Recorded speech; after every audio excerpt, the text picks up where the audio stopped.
Salam Jemaat, selamat hari Minggu, selamat beribadah. Kembali kita akan sampai pada acara kebenaran firman Tuhan yang akan saya sampaikan sebentar lagi. Topik pada minggu pagi ini adalah pesan sangat penting dari Paulus, dari Rasul Paulus.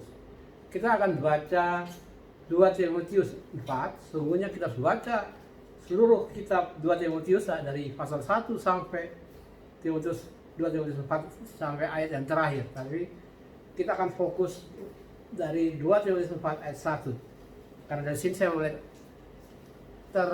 terhisap semua pesan Paulus di dalam 2 Timotius itu pada 2 Timotius 4 ayat 1. Kita bacakan ya.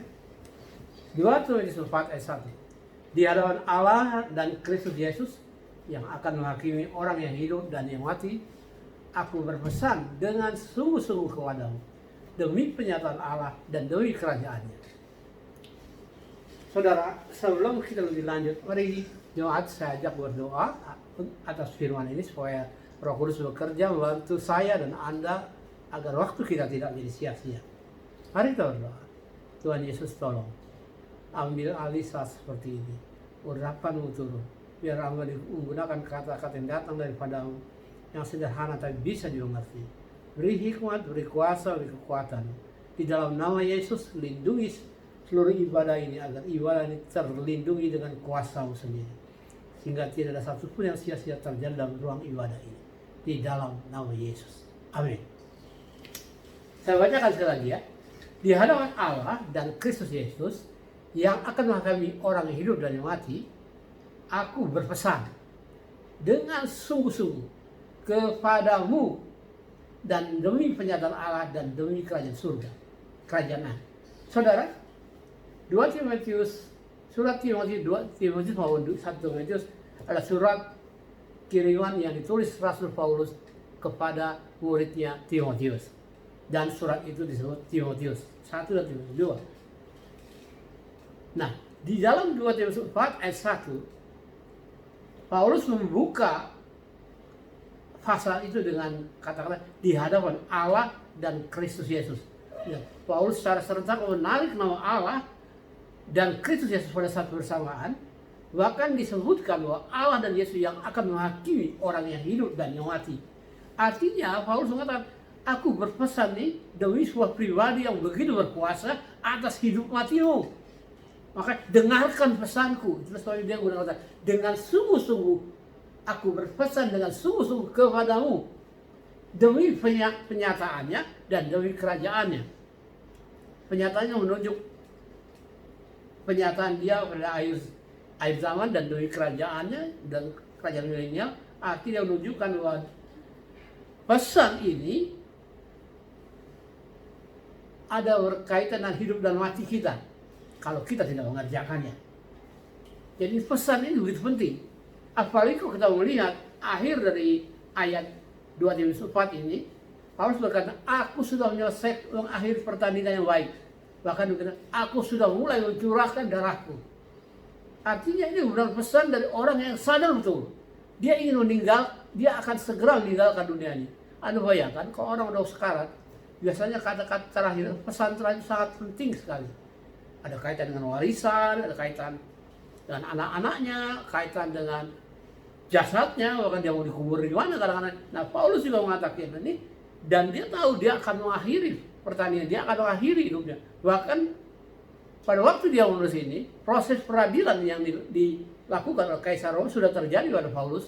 Bahkan dia sudah tahu dia akan dihukum mati. Itu sebabnya dia memberikan pesan-pesan yang sangat padat kepada Timotius sebagai anak rohaninya. Tapi kalau di pesan secara khusus untuk Timotius pada waktu ditulis, tapi sungguhnya pesan ini juga relevan untuk semua orang percaya, semua hamba Tuhan, karena tahu Timotius juga hamba Tuhan, bahkan gereja secara umum.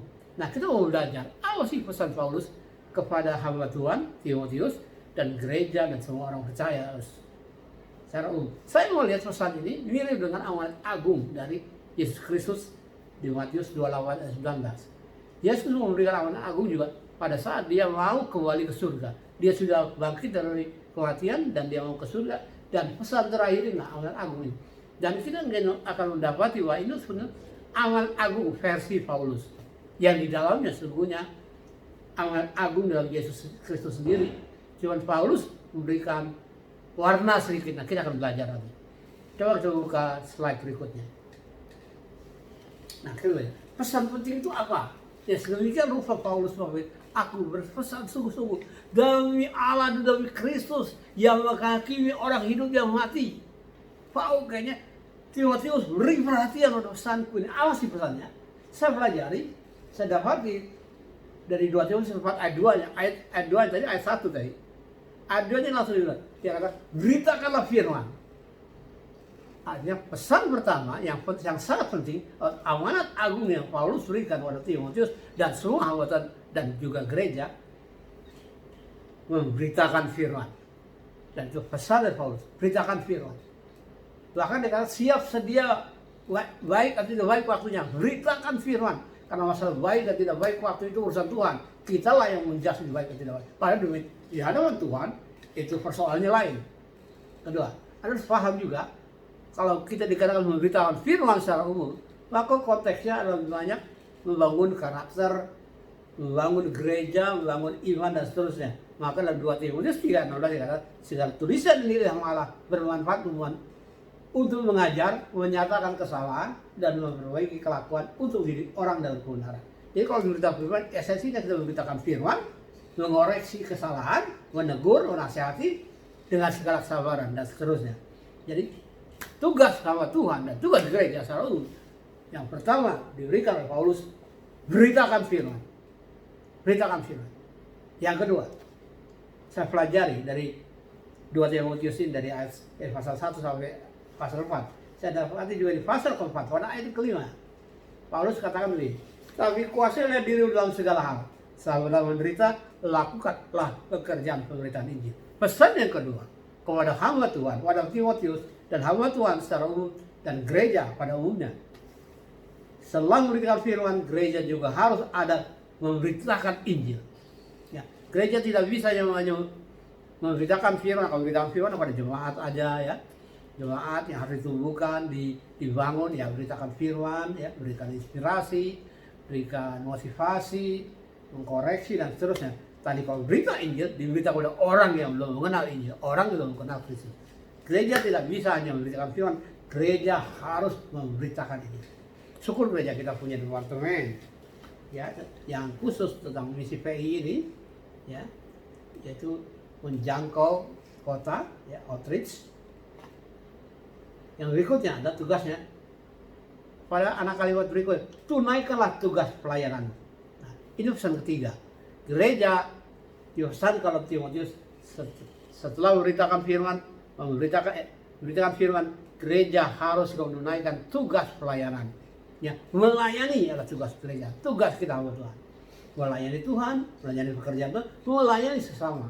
Ini masih lebih banyak menyangkut masalah sosial ya, juga masalah rohani. Jadi tugas gereja oleh Paulus dipesan penting, gereja harus melakukan, hamba Tuhan harus mengerjakan pemberitaan firman. Harus. Kedua, gereja harus memberitakan Injil. Yang ketiga, gereja harus mengerjakan pelayanan, menunaikan tugas pelayanan.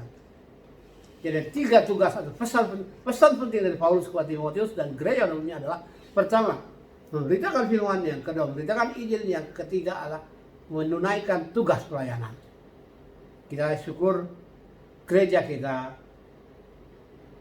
walaupun belum sempurna, gereja kita juga sudah menggenapi 3 tugas itu. Kita memberitakan firman, ya, memberitakan firman seperti pada dasarnya melakukan pengajaran, ya, juga pemberitaan Injil, kita outreach ke mana-mana, kita buka cabang-cabang, kita buka pos pelayanan, kita juga pelayanan bersifat sosial, ya, orang yang sakit, orang terpenjara, orang yang berduka cita dan seterusnya, pelayanan kunjungan, kita juga pelayanan pada remaja, sekolah minggu dan seterusnya. Mari kita lihat slide selanjutnya. Setelah saya mempelajari 2 Timotius ini dari pasal 1 sampai 4, saya dapati walaupun Paulus mengatakan tugas gereja itu 3, ya, ini dalam versi Paulus, tugas amanat yang penting buat Paulus pada sebelum dia meninggal gereja, yaitu memberitakan firman Tuhan, memberitakan Injil dan tunaikan tugas pelayanan. Tapi saya pelajari bahwa memberitakan Injil itu menjadi pusat dari dari pesan Paulus, atau menjadi fokus dari pesan Paulus. Saya bisa melihat berkali-kali kata Injil, paling tidak dalam 2 Timotius saja ada kata Injil sampai 7 kali, diulang 7 kali juga. Ya. Kata Injil bukan beritakan Injil, hanya Injil saja disebut sampai 7 kali. Ya. Kita lihat dari 2 Timotius 1 ayat 8. Jadi jangan malu bersaksi tentang Tuhan kita, janganlah malu karena aku seorang hukuman. Karena dia melainkan ikutlah menderita bagi Injilnya oleh kekuatan Allah. Paulus katakan Injilnya. Pada 2 Timotius 1 ayat 11 dikatakan, untuk Injil inilah aku tetap sebagai pemberita. Paulus kan kedua, dia sebagai pemberita Injil. Esensinya dia ditetapkan sebagai pemberita ini, sebagai rasul dan sebagai guru untuk Injil. Jadi di atas memberitakan firman secara umum, melayani sama manusia dan Tuhan, tugas pelayanan, Paulus lebih menekankan pemberitaan Injil. Bukan berarti pemberitaan firman tidak penting, tapi Injil itu harus diberikan prioritas. Kenapa? Keselamatan itu prioritas. Tuhan datang untuk keselamatan kita.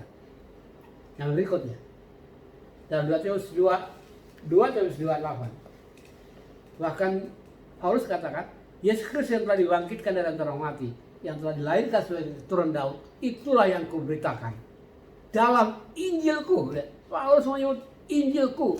Dia tidak merefer Injil Yohanes, dia tidak merefer Injil lain. Dalam Injilku, artinya Paulus mengerti apa itu Injil.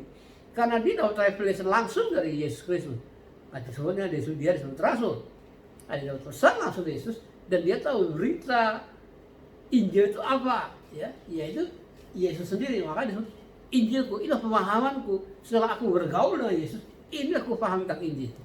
Ya, Injilku, jadi dia ada karena Injil. Injil adalah pusat dari pemberitaan Paulus. Mungkin itu kata Paulus ya. Bahkan dalam 2 Timotius 2:9 dia kata, karena pemberitaan Injil ilah aku nerima, malah dibelenggu seluruh senjata firman Tuhan Allah tidak terbelenggu. Jadi kembali dari saya adalah mengutip, semuanya ada di 2 Timotius dan 4 ayat menunjukkan Injil. Bahkan dia mau menderitakannya. Jadi pesan penting dari Paulus, memberitakan firman, melayani, memberitakan Injil, itu diberikan digaris bawahi oleh Paulus. Betapa gereja hamba Tuhan harus tetap memberitakan Injil. Mari kita lihat slide selanjutnya. Nah, dalam memberitakan Injil, Paulus mengatakan ini pengalaman pribadi dia. Paulus menceritakan pengalaman pribadi dia. Dia tidak sedang bernubuat, dia sedang tidak berteologi, dia sedang menceritakan pengalaman pribadi dia. Buat dalam pemberitaan Injil selalu ada tantangan. Bahkan dia berkata, setiap orang mau beribadah di dalam Kristus akan menderita aniaya. Ya. Tantangannya penderitaan, mengalami penderitaan aniaya. Barang siapa mau beribadah kepada Tuhan Yesus, memberitakan Injil, memberitakan firman, melayani selama itu adalah ibadah. Karena kita sedang mengerjakan pekerjaan untuk Tuhan. Jadi kita sedang beribadah untuk Dia. Dan itu sering menuntut penderitaan, pengorbanan. 2 Timotius 1 ayat 12, itu sebabnya aku menderita semuanya ini. Lihat, Paulus kata karena Injil itulah aku menderita semuanya, tetapi aku tidak malu. Ya, aku tidak malu karena aku tahu kepada siapa aku percaya dan seterusnya. Tantangan berikutnya, 2 Timotius 2 ayat 9 dikatakan, karena berita Injil aku menderita, malah dibelenggu dan seterusnya. Ya. Jadi pemberitaan Injil seringkali kita harus mengalami tantangan-tantangan, kita dipermalukan, kita disiksa, kita disesakan, kita mungkin dilecehkan, kita ditinggalkan, dan itu tantangan yang akan dialami. Tapi di atas semua tantangan itu, Paulus katakan, bahkan dia darahnya pun akan dicurah demi pemberitaan Injil, dan dia merelakannya. Ya, dia katakan begini dalam 2 Timotius 4, mendiriku darahku sudah mulai dicurahkan sebagai persembahan dan saat kematianku sudah dekat. Paulus sadar betul, karena Injil dia harus mengalami kematian. Paulus akan menjadi martir saudara, menjadi martir dalam Tuhan bukanlah mau Paulus, tapi benar sebuah pilihan. Ya. Kita kan bisa seperti saudara-saudara kita sebelah sana, semuanya mau jadi martir, atau kata mereka menjadi ada bahasa mereka sendiri dengan maunya sendiri, pergi berperang, pergi ke sana. Orang Kristen menjadi martir itu bukan mau kita, tapi karena Allah memilih kita jadi martir. Kelihatannya menakutkan, tapi itu semua anugerah Tuhan, karena orang yang martirnya akan ada tempat khusus di surga sana. Mari kita lanjutkan dulu pemberitaan ini. Kita lihat slide berikutnya. Regardless semua tantangan, tidak peduli dengan seluruh tantangan yang saya ceritakan, kita dipermalukan, kita akan menderita. Paulus berpesan begini. Kita sudah tahu kita kali melihat tantangan, ya. Kita bisa dipermalukan, kita bahkan itu bisa mencurahkan darah, kita ke penjara terlalu. Paulus instead of menjadi cute, Paulus berkata, jangan malu bersaksi tentang Tuhan, jangan malu memberitakan Injil, melainkan ikutlah menderita bagi Injilnya. Ya. Itu juga di 2 Timotius 2 ayat 3 dikatakan juga, melainkan ikutlah menderita bagi Injil, seperti seorang prajurit tadi. 2 Timotius 2:3. Artinya segala tantangan seharusnya tidak membuat kita lemah. Bahkan dalam 2 Timotius 1 ayat 14 ya, lihatlah harta yang indah. Paulus mengatakan keselamatan kita dan Roh Kudus yang diberikan kepada kita itu harta yang indah yang Tuhan percayakan kepada kita, dan harta itu harusnya kita pelihara dengan baik dan kita bagikan kepada orang lain. Itulah Injil. Dalam pemberitaan Injil bukan hanya kita akan derita, kita tidak perlu malu, kita tidak perlu takut, tapi juga dalam memberitakan Injil. Karena pemberitaan Injil bukan hanya pekerjaan setahun, 2 tahun, bahkan pekerjaan generasi lepas generasi. Anda bayangkan, Yesus hidup dalam 2000 tahun yang lalu, berarti sudah berapa puluh generasi setelah Injil itu digenapi di atas bumi ini. Nah, itulah sebabnya kalau kita berbicara konteks pemberitaan Injil, seperti itu, kalau tidak bisa tidak, kita harus juga mempersiapkan regenerasi. Timotius adalah generasi berikutnya yang dipersiapkan Paulus. Dan Paulus mengajarkan Timotius untuk mempersiapkan juga pengganti dia. Lihat, 2 Timotius 2 katakan, apa yang telah aku dengar daripadaku di depan banyak saksi, percayakan itu kepada orang yang dapat dipercayai, yang juga cakap mengajar orang lain. Artinya Paulus mengatakan dalam memberitakan Injil, oke, kau tidak usah malu, kau tidak takut mati dan seterusnya. Tapi Timotius, kau juga harus berpikirkan jangka panjang. Kan pemberitaan Injil bukan tugas 1-2 tahun, tapi tugas generasi lepas generasi.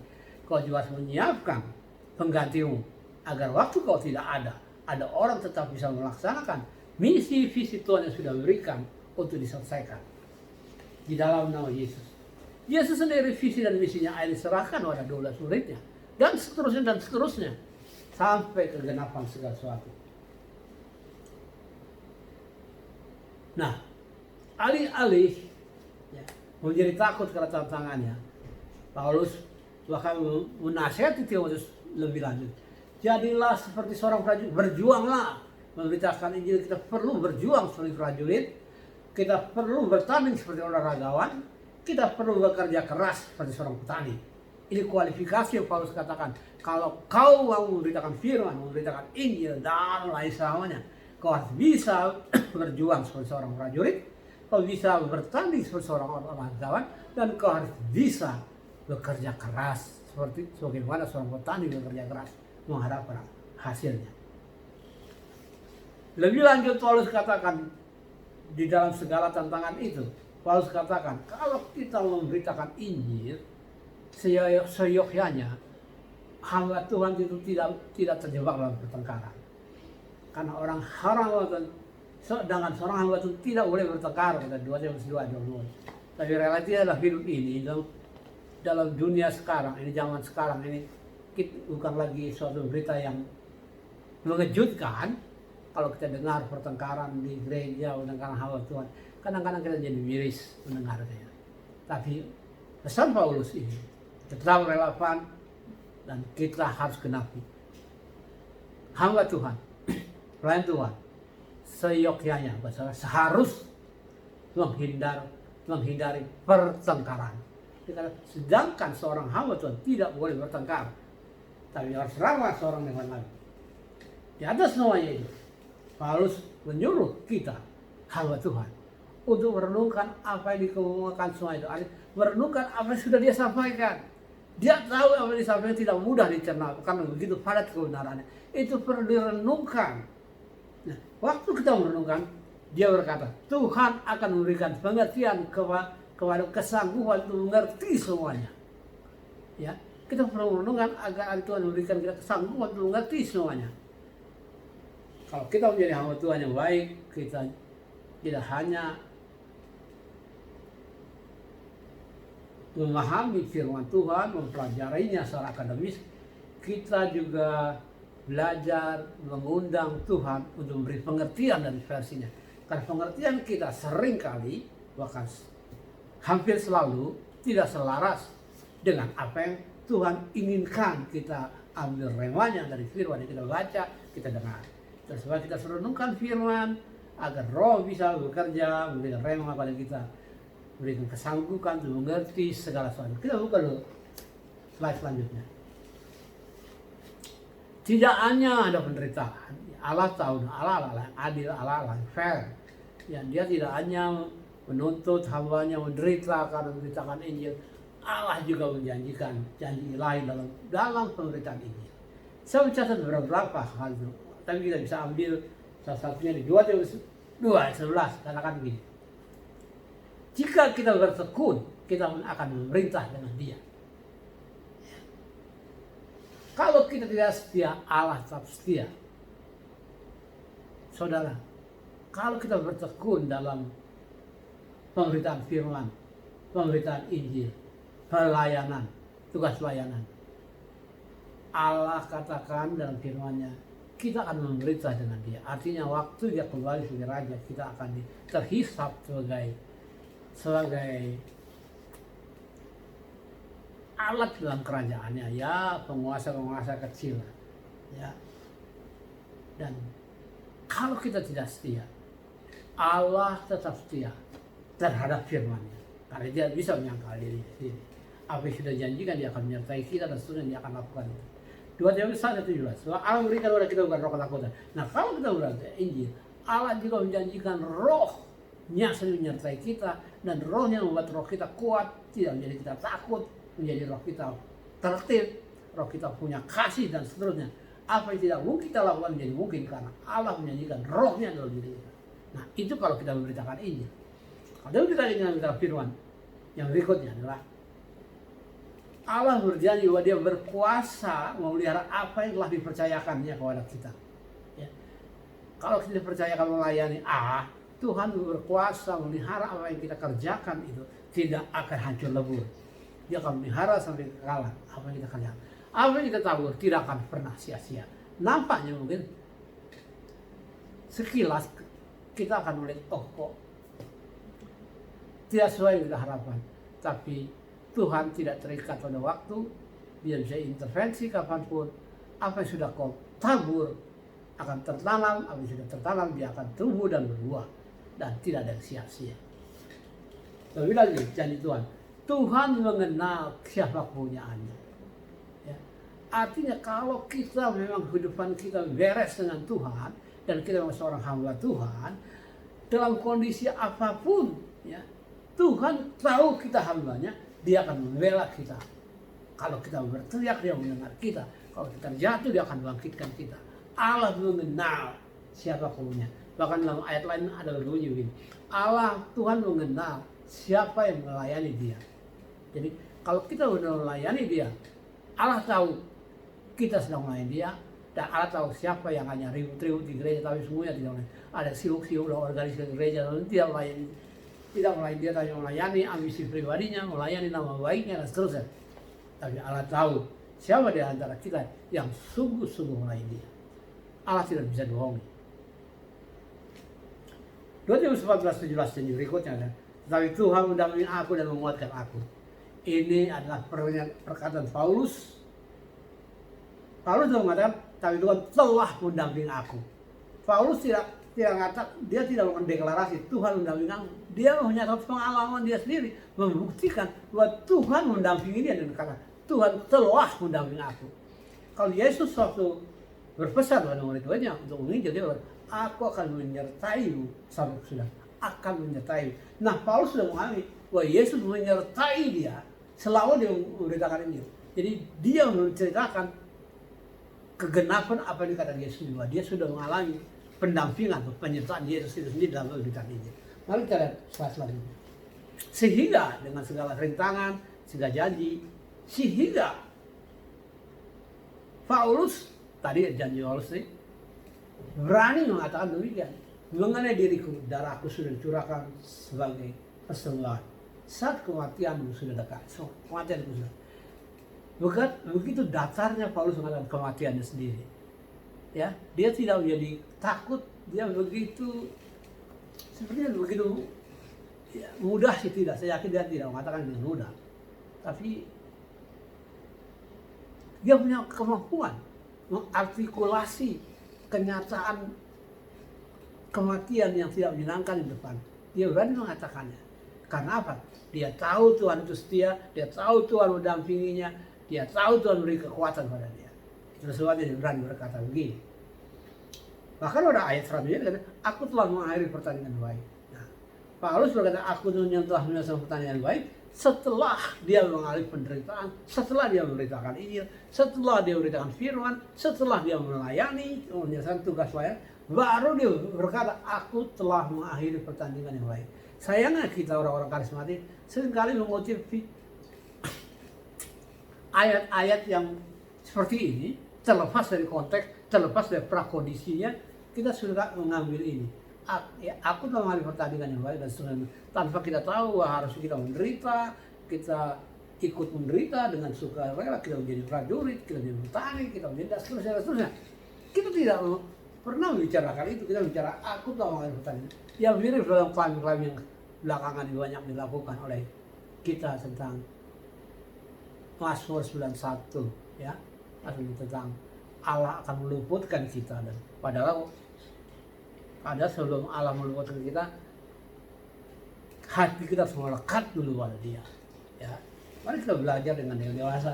Kita pandang semua kebenaran firman secara utuh dari A sampai Z dan kita kenal. Mari kita lihat slide selanjutnya. Dan tadi kita berita Injil. Sebetulnya berita Injil itu apa sih? Harus kita di sekolah STH, jadi STH dulu dan sebenarnya kalau saya lihat berita Injil, sebenarnya berita Injil itu simpel, ya, tidak rumit-rumit. Berita itu simpel. Ya. Kenapa saya berani katakan simpel? Karena kita hanya menyaksikan saja. Kita hanya menyaksikan saja bahwa ada keselamatan dalam Kristus dan hanya di dalam Dia. Maksudnya tidak ada keselamatan di luar Dia. Ada keselamatan dalam Kristus dan hanya ada di dalam Dia. Inilah berita Injil. Ya. Inilah berita Injil. Ada keselamatan dalam Yesus dan keselamatan hanya ada pada Dia. Kedua, berita Injil, keselamatan itu anugerah, bukan hasil usaha kita. Ya. Paulus mengatakan juga di Timotius 1 bahwa keselamatan itu anugerah, bukan usaha kita. Ya.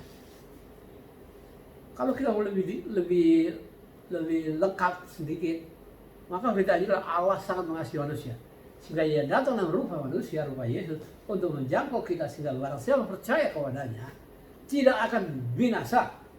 Sebagaimana dalam Yohanes 3:16 juga besar kasih Allah akan dunia sehingga Dia mengaruniakan anak yang tunggal barang siapa percaya kepadanya tidak akan binasa melainkan beroleh hidup kekal. Itu loh berita Injil.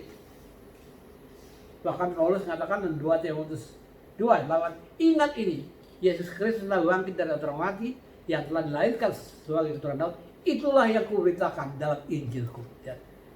Waktu Paulus mengatakan Injil, dia hanya mengatakan bahwa Injilnya itu Yesus Kristus telah bangkit dari orang mati dan telah dilahirkan sebagai keturunan Daud. Itulah yang kuberitakan sebagai Injilku. Itu very simple, ya. Bahwa ada keselamatan dalam Yesus, bahwa keselamatan hanya ada dalam Dia. Ya. Bahwa keselamatan itu sebuah anugerah, ya. Dan seterusnya. Untuk itulah kita harus hindari soal yang dicari-cari dan beritakan ini, yang bodoh dan tidak layak. Ya, itu yang menimbulkan pertengkaran. Tadi Tuhan harus menghindari pertengkaran. Kita tidak mau meladeni pertengkaran, kita menyisih, kita mundur. Terus sebabnya sekelompok dari teman-teman di Betani ini mendirikan Sinode Bethesda pada dasarnya karena mau menghindarkan pertengkaran. Kita jenuh, kita lelah dengan pertengkaran di lembaga peradilan. Kita lelah, kita mau berhenti bertengkar, ya. Karena hamba Tuhan dilarang bertengkar. Ya kalau kita bertengkar kita nggak menjalani hamba Tuhan. Itu sebabnya kita sudah kalau bertengkar ambillah nama itu, kita mau di Bethesda. Kalau nanti semua dalam bertengkar selesai, mau rekonsiliasi, merujuk kembali ya bisa saja itu suatu keniscayaan saja. Tapi kita harus menghindari pertengkaran, itu kebodohan. Dan agar jangan mereka bersilat kata, kita tidak mau berdebat, ya. Kita tidak menghindari perdebatan. Kita hanya menyaksikan Yesus mati bagi dosa, ya. Percaya atau tidak, itu tidak penting. Yesus mati bagi dosa. Kita mendoakan perkataan kita dan mendoakan orang mendengar. Tugas Allah membuat segala sesuatu untuk menjangkaunya. Nanti kita lihat kenapa itu lebih simpel, lebih lanjut, ya. Mengapa kita harus memberitakan Injil? Ya, memang karena di dalam dia keselamatan. Tapi ada yang lebih penting lagi, yang ini akan membuat Anda mungkin belum pernah pengalaman seperti ini. Kita buka dulu Efesus 1 ayat 4. Sebab di dalam dia Allah telah memilih kita sebelum dunia dijadikan, supaya kita kudus dan tak bercacat celah di hadapan. Artinya Allah memilih kita jauh-jauh hari sebelum dunia dijadikan, supaya kita diselamatkan. Artinya orang yang diselamatkan itu sungguhnya dari awal sudah dipilih Allah.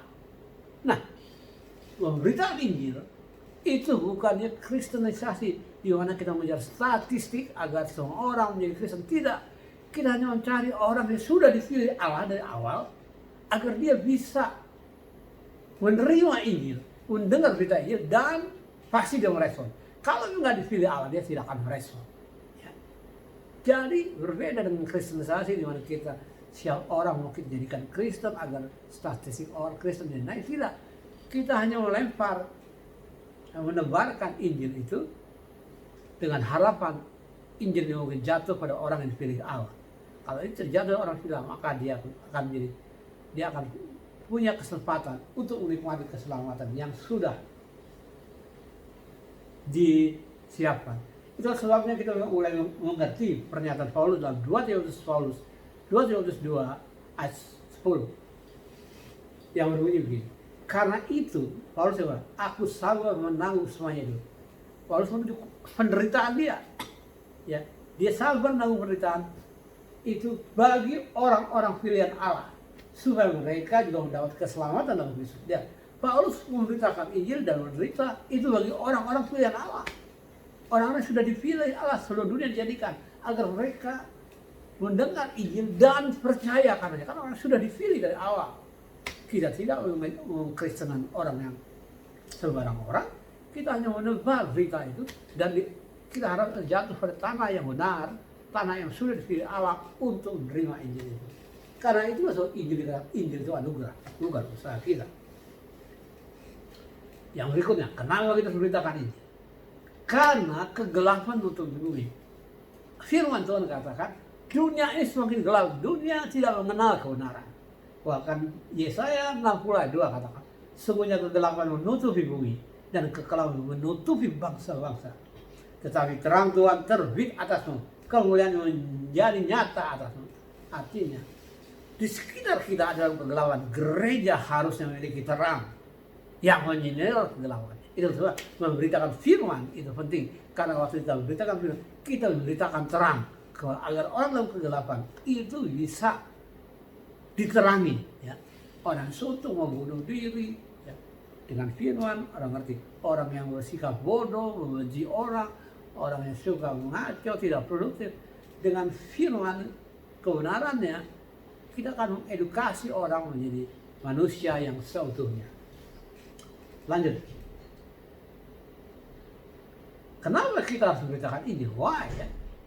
Yang berikutnya 2 Timotius 3 ayat 1 dikatakan bahwa karena akan datang masa sukar, masa di mana Injil tidak mudah lagi diberitakan. Orang tidak lagi mau dengar, orang tidak tahu mengasihi, orang tidak suka damai, suka menjelek-jelekan, tidak dapat mengekang diri, garang, tidak suka berkhianat, tidak berpikir panjang, berlagak tahu. Ya, saya suka bilang, merasa tahu itu berbeda dengan sungguh-sungguh Anda tahu. Ya.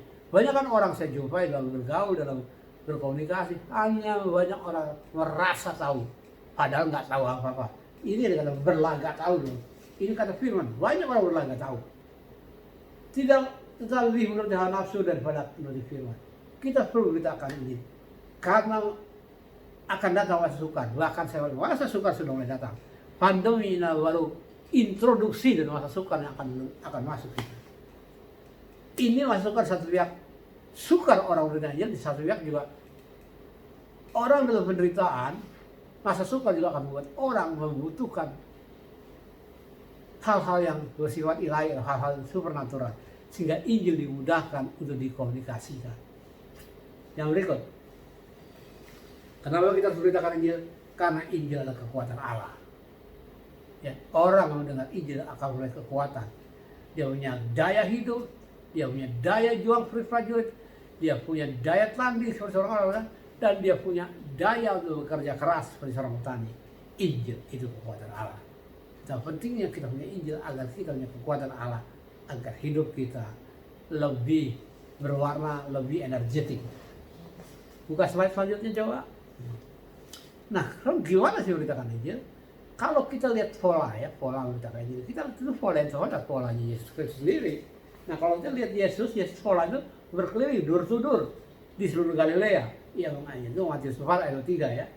Ia mengajar dari rumah ke rumah ibadat, bukan hanya rumah ibadat, kadang-kadang dia datang ke rumah. Dia datang ke rumah Simon, datang ke rumah pungut cukai, ya, dia datang ke rumah orang Farisi, ya, memberitakan Injil Kerajaan serta menyembuhkan segala penyakit dan kelemahan di antara bangsa ini.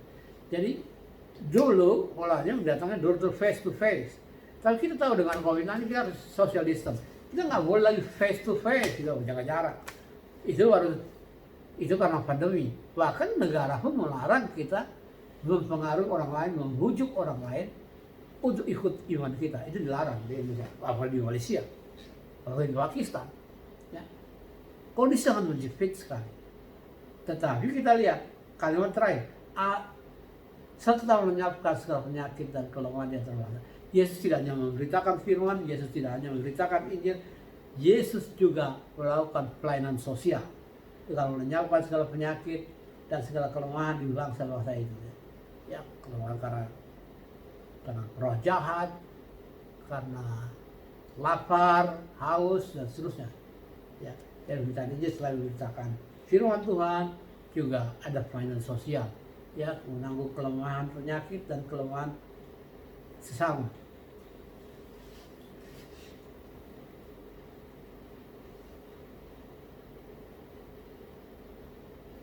Saudara, Paulus katakan dalam 2 Timotius 9 bahwa sekalipun aturan-aturan dilakukan waktu itu ya, kerajaan Roma melarang pemberitaan Injil, bahkan dia katakan dia dibelenggu seperti seorang jahat, tapi dia katakan firman Allah tidak bisa dibelenggu. Saudara, kita harus tetap memberitakan Injil karena firman Allah tidak mungkin dibelenggu. Kita harus sudah dibelenggu dengan aturan-aturan yang mengurangi kebebasan kita. Tapi firman Tuhan karena firman Allah tidak bisa. Tentu kita harus juga berhikmat menyikapi situasi sekarang ini yang memang melarang kita untuk memberitakan Injil face to face, door to door, ya, di tempat terbuka, kecuali dia yang bertanya lebih dulu. Kalau kita memulai, sangat mudah itu dipelintir, dipolitisir, dan kita bisa dipenjara. Saudara, kita lihat di Jakarta itu setiap hari Sabtu ada Car Free Day ya, hari bebas kendaraan, di mana jalan raya dibebaskan, nggak boleh ada kendaraan, yang ada orang berolahraga, bersepeda, dan ada beberapa denominasi gereja menggunakan Car Free Day itu untuk menyebarkan traktat atau memberikan kalung atau apalah, gelang apa, cenderamata yang ditulisi dengan ayat firman atau ditulisi dengan simbol-simbol Nasrani. Dan itu rupanya ditangkap oleh saudara kita dan yang di seberang sana, dan itu membuat kemarahan di antara mereka. Ya. Saudara, memang dunia sudah berubah, ya. Ya. Sudah berubah, orang semakin bersiaga, orang juga semakin memberikan garis batas yang jelas, ya. Dan aturan-aturan main dibuat sedemikian rupa menjadi hukum resmi. Lalu bagaimana kita berkatakan firman-Nya? Pola-pola lama itu tidak bisa, tapi itu bukan firman tidak mungkin diulang-ulang, ya. Pola kita bisa